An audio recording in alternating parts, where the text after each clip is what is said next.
make life better for the American people, particularly as it relates to building an affordable economy and addressing the high cost of living in the United States of America.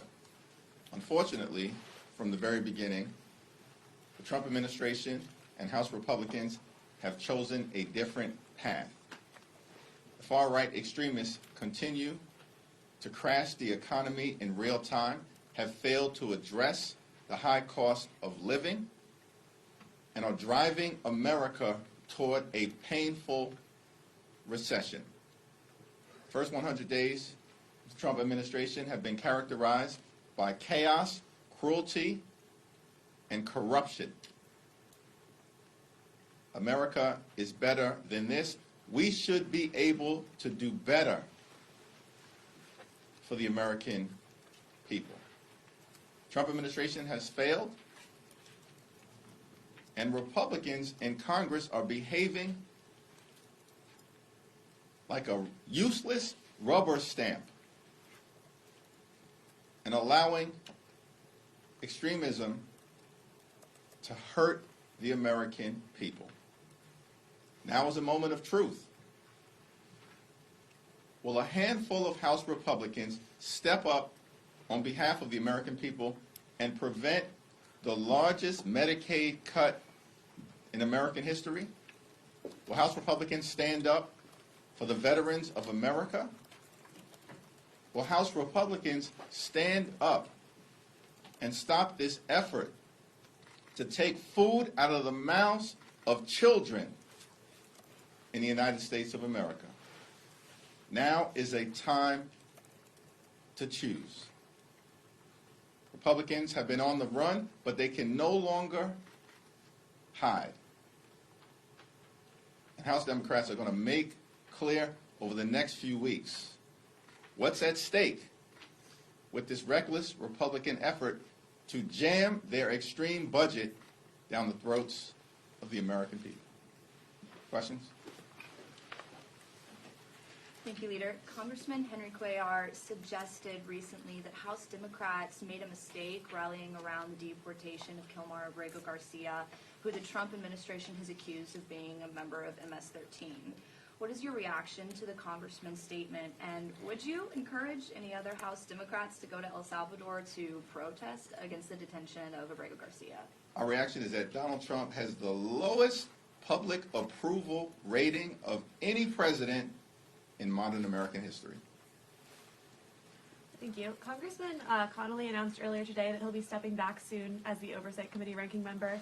I'm wondering what you expect as the timeline for selecting a replacement and whether you'll be endorsing a replacement for the ranking. It's a sad day. We will miss Jerry and his service upon his retirement from the United States Congress.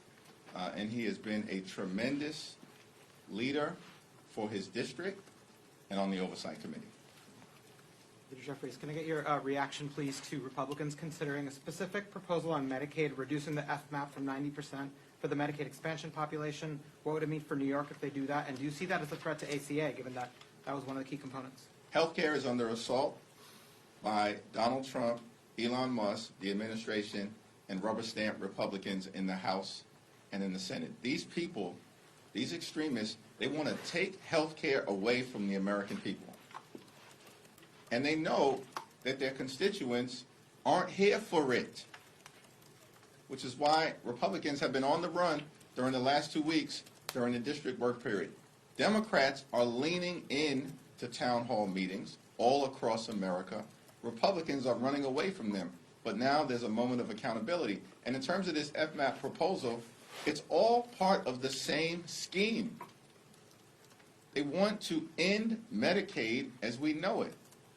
They're going to hurt children, hurt families, hurt seniors, hurt people with disabilities, close hospitals, shut down nursing homes, and people will die.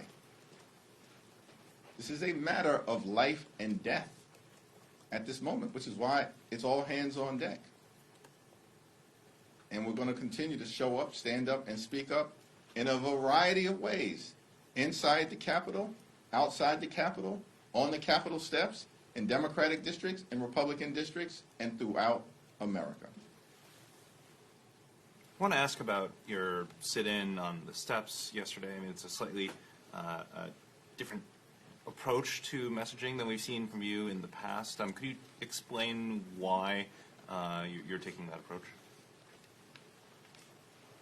Well, the event that took place on the Capitol steps speaks for itself. And it certainly was done, as we repeatedly mentioned yesterday, in communicating with millions of Americans who were watching, that was standing on the shoulders of great leaders like John Lewis. Many of us, as we are navigating through these challenging times, will ask the question, what will John Lewis have done? And in this particular instance, when the health care of the American people was threatened, we know the answer. In 2017, when Republicans were trying to repeal and displace the Affordable Care Act, John Lewis took to the steps of the United States Senate, sat down, and had a conversation with the American people as part of the effort to stop the repeal of the Affordable Care Act. We're going to continue to ask the question, what would John Lewis do in this moment? And it's clear that he would say, never give up, never give in, go out there and get into some good trouble. That's why we sat down on the Capitol steps yesterday, just two of us, great leadership from Senator Booker, and we saw how the American people responded. Thank you, Mr. Leader. You characterized the president's first 100 days as a failure. I wanted to get your thoughts. It's been a few weeks after Congress's 100-day mark. What are your thoughts on how House Democrats, how congressional Democrats as a whole have responded to this failure? You say that you all are communicating in different ways. You just spoke about the sit-in, and you say we're going to see more in the upcoming weeks. How would you characterize or reflect on how House Democrats have responded to this moment over the past 100+ days? Well, one, a lot that we'll continue to do has to do with timing and the rhythm of the legislative process and how we engage in making sure that we are aggressively pushing back when the moment presents itself so that we can defeat the reckless Republican efforts to hurt the American people. We continue to be in a more is more environment. Not less is more, a more is more environment. Rallies, press conferences, demonstrations, sit-ins, town hall meetings in Democratic districts, town hall meetings in Republican districts, days of action. More will continue to be more, including, by the way, Democratic-led steering and policy hearings. We've now had 4 in the Capitol, and we'll be traveling the country. More is more.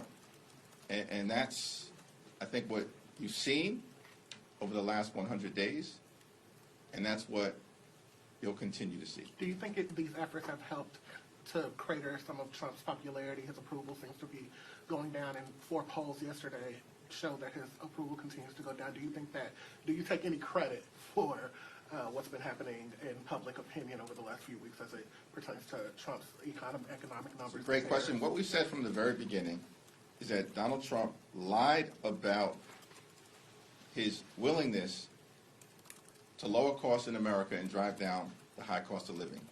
We said that from the very beginning. And that we had them on the run on the economy, on health care, and Social Security, with the economy being first amongst equals, while at the same time, of course, defending freedom, liberty, justice, and due process in the United States of America, and will continue to do that. But Donald Trump made a core promise to the American people.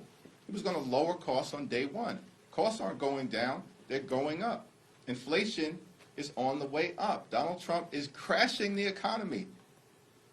And Republicans in the Congress, these rubber stamp Republicans, are actively letting it happen.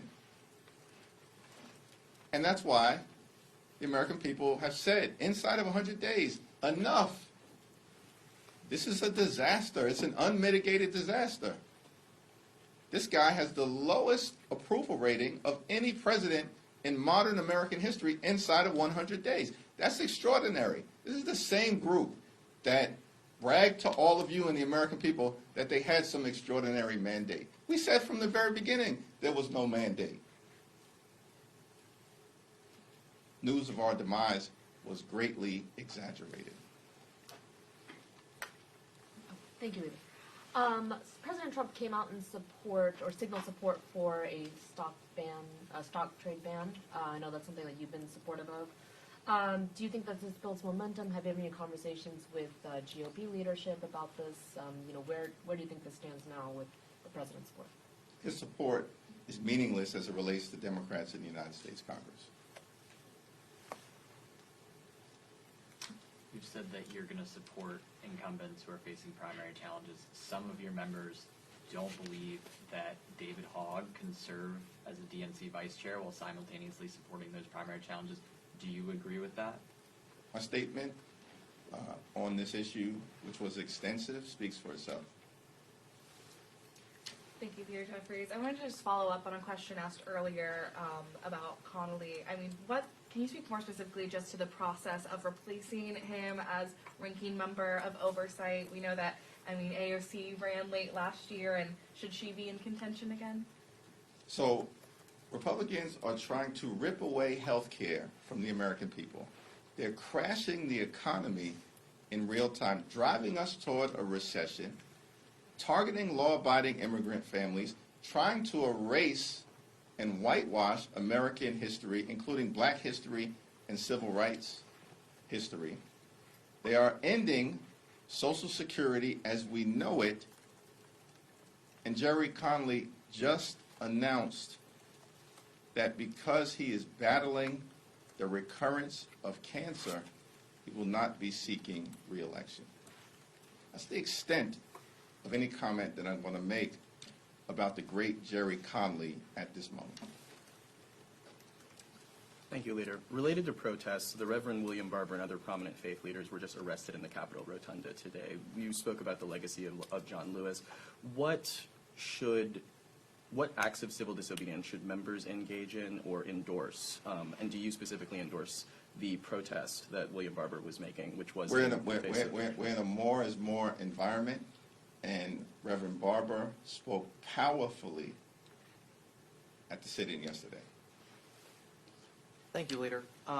Congressman Thandar introduced 7 articles of impeachment today against President Trump. Given that Dems are out with messaging on other fronts, is introducing articles of impeachment an effective way of messaging, given that the numbers are just not on your side right now in the House? I haven't talked to him about it. Sam just stole my impeachment question, but Same answer. I'll follow up.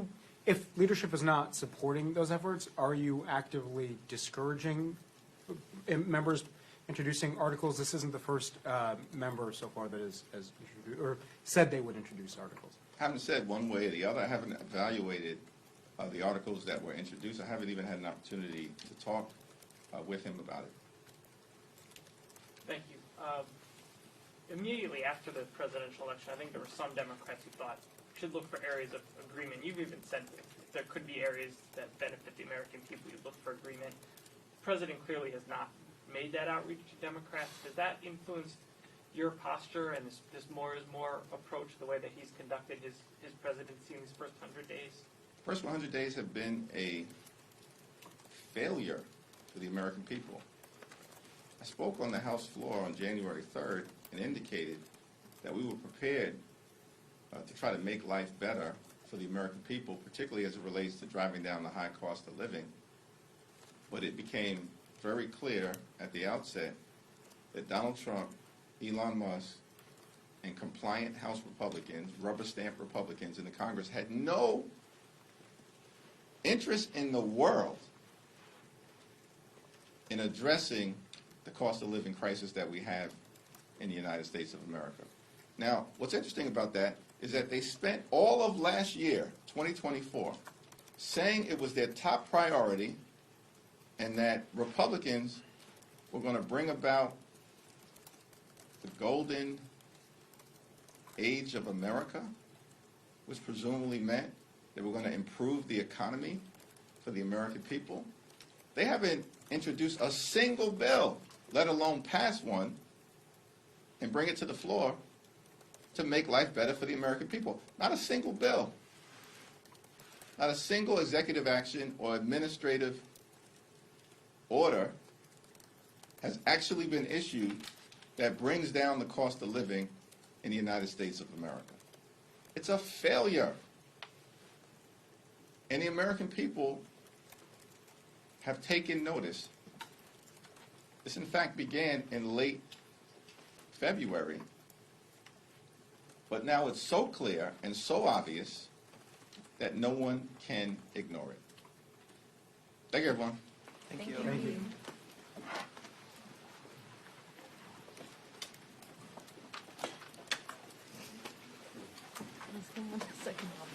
This was like literally my first thought when I saw that photo.